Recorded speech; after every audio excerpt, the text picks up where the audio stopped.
आज हम हिंदी की कक्षा में पाठ दूसरा वारिस कौन यह सीखेंगे।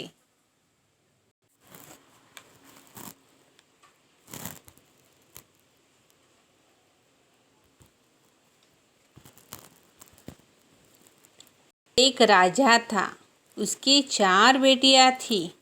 राजा ने सोचा कि इन चारों में से जो सबसे बुद्धिमती होगी उसे ही अपना राजपाट सौंपेगा। इसका फैसला कैसे हो वह सोचने लगा। राजपाट का शासन। अंत में उसे एक उपाय सूझ गया। उसने एक दिन चारों बेटियों को अपने पास बुलाया, सभी को गेहूं के 100 दाने दिए और कहा, इसे तुम अपने पास रखो। 5 साल बाद में जब इन्हें मांगूंगा तब तुम सब मुझे वापस कर देना। गेहूं के दाने लेकर चारों बहनें अपने अपने कमरे में लौट आई। बड़ी बहन ने उस दानों को खिड़की के बाहर फेंक दिया।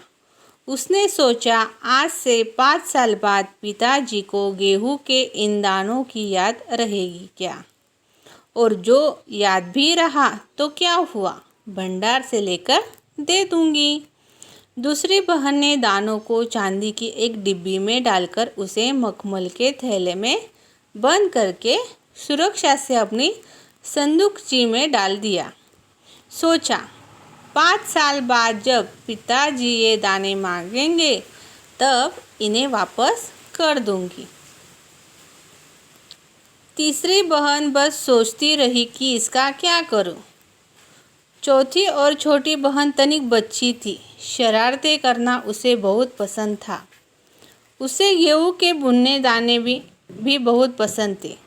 उसने दानों को भुनवा कर खा डाला और खेल में मग्न हो गई।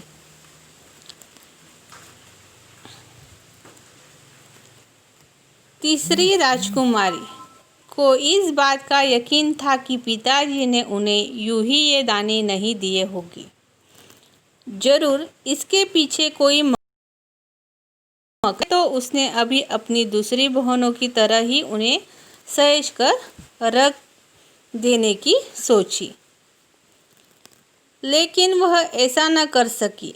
2-3 दिनों तक वह सोचती रही। फिर उसने अपने कमरे की खिड़की के पीछे वाली जमीन में वे दाने बो दिए। समय पर अंकुर फूटे, पौधे तैयार हुए, दाने निकले। राजकुमारी ने तैयार फसल में से दाने निकाले और फिर से बो दिए। इस तरह 5 वर्ष में उसके पास ढेर सारे गेहूं तैयार हो गया।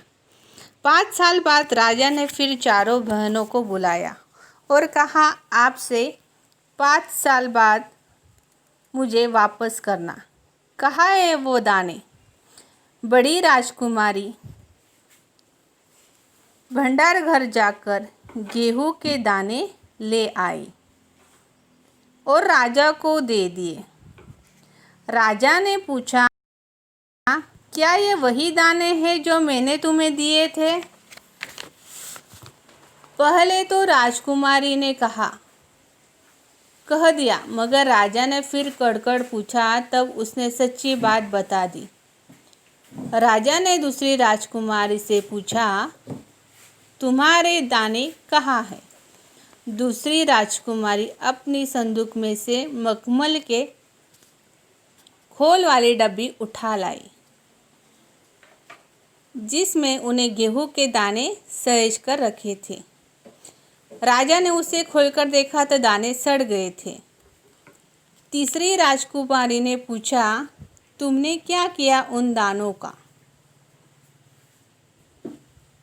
तीसरी ने कहा, मैं इसका उत्तर आपको अभी नहीं दूंगी, क्योंकि जवाब पाने के लिए आपको यहाँ से दूर जाना पड़ेगा और मैं वहाँ आपको कल ले चलूँगी। राजा ने अब चौथी और सबसे छोटी राजकुमारी से पूछा।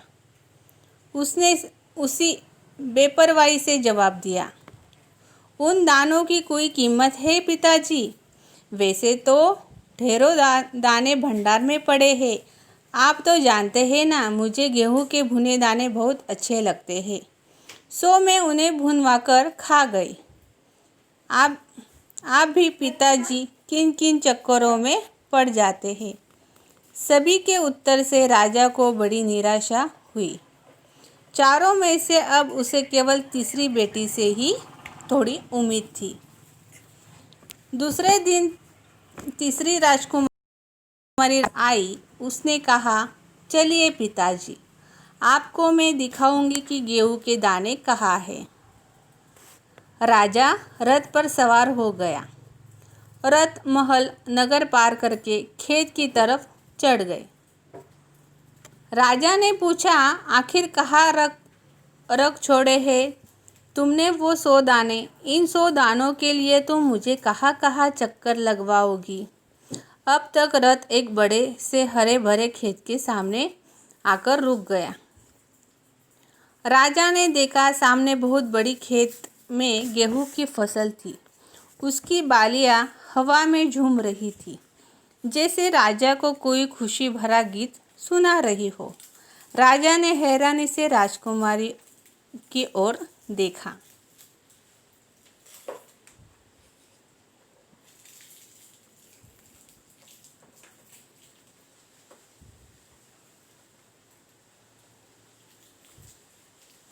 राजकुमारी ने कहा, पिताजी, ये है वे 100 दाने जो आज लाखों लाख दानों के रूप में आपके सामने हैं। मैंने उन 100 दानों को बोकर इतनी अधिक फसल तैयार की है कि राजा ने उसे गले लगा लिया और कहा, अब मैं निश्चित हो गया, तुम ही मेरे राज्य की सच्ची उत्तराधिकारी हो। तो बच्चों, आपको यह कहानी समझ में आई होगी। वारिस कौन?